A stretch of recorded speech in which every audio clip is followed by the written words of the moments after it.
7h39 sur la première. Le sida, donc, avec cette bonne nouvelle sur le front de la lutte, le nombre de morts diminue dans le monde. Le chiffre reste important quand même, puisque l'an passé, 1,5 million de personnes sont décédées des suites d'une infection. Mais c'est presque 12% de moins qu'en 2012 quand même. C'est la plus forte chute de l'épidémie depuis le pic de 2005, expliquait il y a quelques instants le directeur d'ONU SIDA, Michel Sidibé, on l'a entendu. Et puis en 10 ans, le nombre de morts du sida a chuté de plus de 30%. En Suisse également, le nombre de victimes régresse. On en parle alors que va s'ouvrir lundi prochain, lundi 20 juillet, pour 5 jours, la conférence mondiale sur le sida. Ce sera à Melbourne, en Australie. On en parle avec vous, Bernard Hirschel. Bonjour. Bonjour. Merci d'être avec nous. Vous êtes l'ancien directeur du service sida de l'hôpital universitaire de Genève. Peut-être les chiffres, soyons didactiques, expliquons tout ça. Le nombre de morts a chuté de plus de 30% en 10 ans dans le monde. Le nombre de morts du sida, grâce à quoi essentiellement ? Alors, essentiellement, grâce au progrès du traitement, on ne meurt plus du sida en Suisse et les traitements se sont répandus partout dans le monde. Il y a plus de 13 millions de personnes qui sont sous traitement à la fin de 2013 et c'est pour ça que le nombre de morts a diminué. Ce qui est aussi réjouissant, c'est que probablement le nombre de nouvelles infections a également diminué, ce qui présage une diminution encore plus importante dans l'avenir. Vous l'aviez dit il y a quelques années, et d'ailleurs ce sont des propos qui avaient fait grand bruit, parce qu'à l'époque c'était peut-être un peu un tabou. Le sida n'est plus une maladie mortelle, visiblement. L'avenir vous a donné raison, le sida n'est plus une maladie mortelle, on le confirme ? Oui, si on prend le traitement et on est HIV positif, pour le dire d'une manière un peu pessimiste, on mourra d'autre chose que du VIH. On mourra d'autre chose que du VIH. Aujourd'hui, le traitement, c'est les fameuses trithérapies. Il y avait beaucoup de pilules à l'époque. Je crois qu'aujourd'hui, le traitement a fortement diminué en termes de quantité. C'est une petite seule pilule à prendre aujourd'hui par jour ? Le standard est une pilule par jour. Pas tous les patients prennent une pilule par jour, mais la majorité. Dans cette pilule, il y a toujours 2 ou 3 médicaments combinés. Mais on se débrouille avec une pilule par jour. Maintenant, en soi, c'est un avantage, mais l'avantage encore plus important, c'est que les médicaments qu'on y met n'ont plus d'effets secondaires très importants chez la plupart des patients, sont donc compatibles avec une vie tout à fait normale. Professeur Hirschel, les groupes à risque, ce sont toujours, comme à l'époque, les toxicomanes, les homosexuels masculins, les travailleurs du sexe, c'est toujours eux qui sont les principales cibles du virus ? Alors, une des choses dans le rapport de l'ONU-SIDA, c'est de montrer comment le mélange de ces groupes à risque diffère selon les pays. Par exemple, en Suisse, la prostitution n'a jamais joué un rôle dans l'épidémiologie du VIH. Actuellement en Suisse, la prévention a eu le plus de succès chez les personnes qui s'injectent, c'est-à-dire toxicomanes, usagers de drogue, où les nouvelles infections ont quasiment disparu. Ceci n'est pas le cas pour les hommes qui ont des relations sexuelles avec d'autres hommes, où il y a toujours beaucoup de nouvelles infections. Et est-ce que c'est une maladie qui continue de faire peur ? À vous entendre, ce n'est plus une maladie mortelle, le traitement a diminué, les conséquences du traitement sont moins lourdes, etc. Est-ce qu'on ne se dit pas que maintenant la maladie ne fait plus peur et du coup on ne se protège plus ? Est-ce que ce n'est pas vers ça qu'on va ? Alors, le traitement a ce double visage. D'une part, évidemment, ce n'est plus la même chose d'être HIV positif en 2014 qu'en 1984. Et de ce fait, il y a un certain relâchement. Mais il faut se souvenir que l'utilisation du préservatif, ce n'est pas un but en soi. C'est un moyen pour diminuer les nouvelles infections. Et là, entre l'autre visage du traitement, c'est qu'il élimine la contagiosité des personnes traitées, ce qui fait une forte contribution à la diminution des nouvelles infections. Et ça, c'est à 100%, si l'on prend le traitement, on n'est plus du tout contaminant. On n'est plus du tout contaminant si on prend le traitement et si ce traitement marche. Oui, évidemment, parce que pour certains cas, il ne marche pas. Alors, c'est devenu tout à fait exceptionnel, mais il y a des personnes qui ne peuvent pas prendre les médicaments comme on les prescrit. Et évidemment, chez eux, le virus n'est pas supprimé. Et il reste la possibilité de contamination. Professeur Hirschel, le sida, c'est une longue épopée. On en a parlé quasiment à la fin des années 70, début des années 80. Les premiers cas venaient de la côte ouest des États-Unis, etc. Et quelques années après, déjà, on nous parlait de vaccins. Là, on est en 2014, 30 ans après, toujours rien sur le front du vaccin. Est-ce que c'est toujours la direction dans laquelle vont les chercheurs, ou est-ce qu'il n'y a plus aucun espoir d'avoir un vaccin, ou peut-être n'est-ce pas la solution? Où est-ce qu'on en est? Alors, c'est une déception. Les recherches sur le vaccin n'ont jusqu'à présent abouti à aucun résultat utilisable. Je pense que pour la prochaine génération, il faut faire sans vaccin. C'est possible grâce au progrès du traitement. C'est quand même, évidemment, on préférerait d'avoir un vaccin, mais le virus est particulier et il y a peut-être des raisons biologiques de base pourquoi il ne peut jamais y avoir de vaccin contre le VIH. C'est un échec de la science, clairement.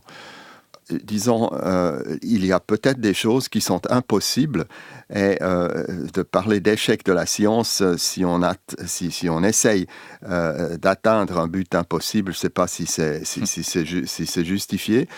On a peut-être trop longtemps cru qu'en mettant simplement des moyens plus importants à disposition des chercheurs, on trouvera une solution.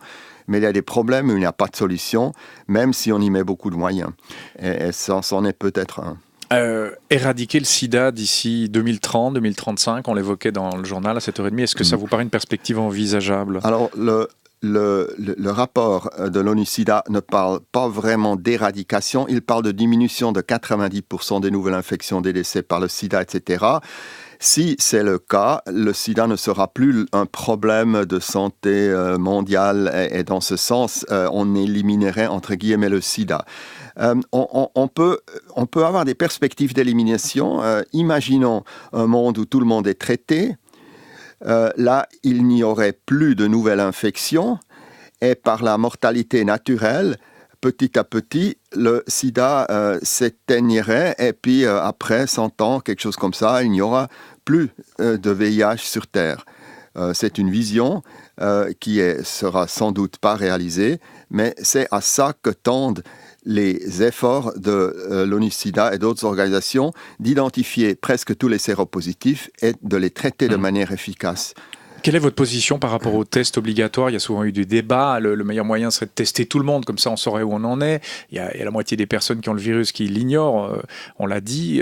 Tester tout le monde, est-ce que c'est possible? Est-ce que c'est souhaitable? Quelle est votre position par rapport à ça, professeur Hirschel? Alors le problème, c'est que de tester tout le monde va à l'encontre de notre conception de la société où les gens doivent être volontaires s'il y a des procédures en relation avec leur santé. Pour prendre un autre exemple, aucune vaccination en Suisse est vraiment obligatoire. Ça a des désavantages. Par exemple, des maladies causées par des vaccins comme la rougeole se voient toujours en Suisse, tandis qu'ils sont éliminés dans des pays où la vaccination est obligatoire. Mais c'est notre choix. Maintenant, pour le testing du VIH, eh bien, le grand danger, évidemment, c'est que les gens qui se savent potentiellement séropositifs et qui ne veulent pas être testés trouveront des moyens d'éviter d'être testés.